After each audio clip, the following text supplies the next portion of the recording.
Assalamualaikum warahmatullahi wabarakatuh. Perkenalkan, nama saya Bunga Evia dari Prodi Informasi Perpustakaan dan Kearsipan Universitas Negeri Padang. Nah, untuk video singkat kali ini saya akan menjelaskan tentang peninggalan kebudayaan Inggris yang ada di Indonesia. Sebelum saya menjelaskan tentang peninggalannya, saya akan menjelaskan tentang kedatangan bangsa Inggris. Kedatangan bangsa Inggris ke Indonesia dirintis oleh Francis Drake dan Thomas Cavendish dengan mengikuti jalur yang dilalui Magellan pada tahun 1579. Francis Drake berlayar ke Indonesia dan armadanya pun berhasil membawa rempah-rempah dari Ternate dan kembali ke Inggris lewat Samudra Hindia. Namun, kedatangan Inggris juga membawa pengaruh yang sangat besar terhadap Indonesia, seperti pada bidang pemerintahan, bidang ekonomi, bidang hukum, bidang sosial, dan bidang ilmu pengetahuan. Nah, selanjutnya kita masuk kepada apa saja peninggalan kebudayaan Inggris. Yuk kita simak bersama. Yang pertama yaitu Benteng Marlborough. Benteng Marlborough adalah sisa bangunan peninggalan Inggris di Bengkulu yang paling dikenal. Benteng yang dibangun awal abad 18 bernama resmi Fort Marlborough. Nama benteng ini diambil dari nama seorang bangsawan dan pahlawan Inggris yaitu John Churchill dan Duke of Marlborough.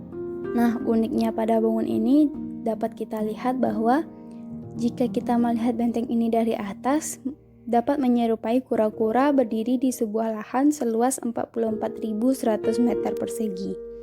Benteng menghadap ke arah selatan.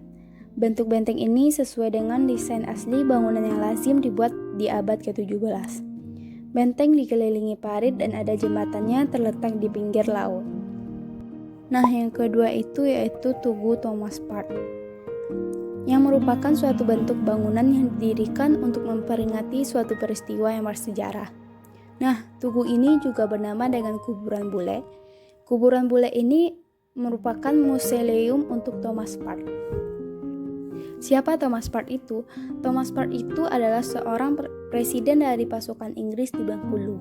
Waktu itu, rakyat Bengkulu memberontak menentang kesewenang-wenangan penjajahan dan Thomas Park pun tewas. Kejadian ini pada tahun 1807. Oleh Inggris, setahun kemudian dibuatkan bangunan mausoleum ini.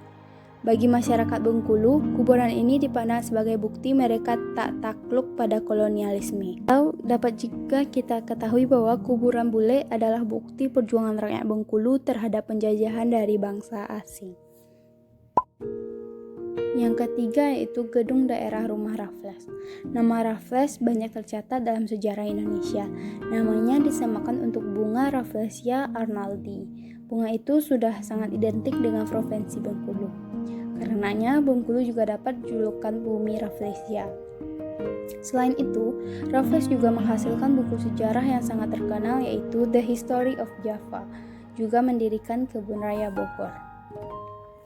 Rumah bekas tempat tinggal Raffles ini sampai kini masih tetap apik setelah tentunya direnovasi.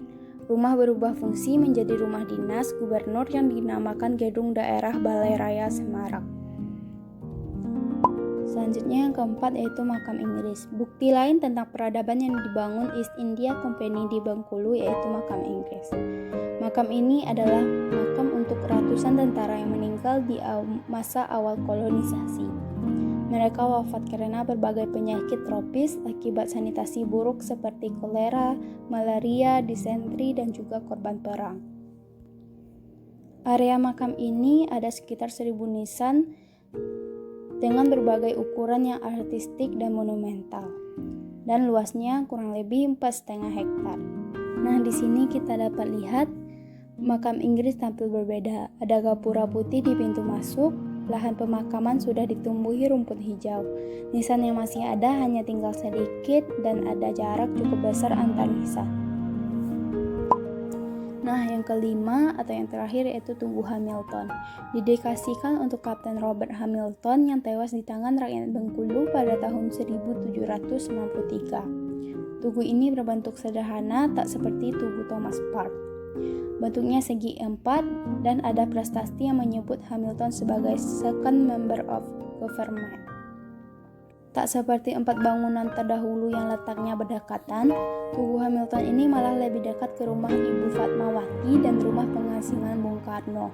Letaknya di antara kedua bangunan tersebut di Jalan Soekarno-Hatta di tengah persimpangan Jalan Fatmawati dan Jalan Soekarno-Hatta.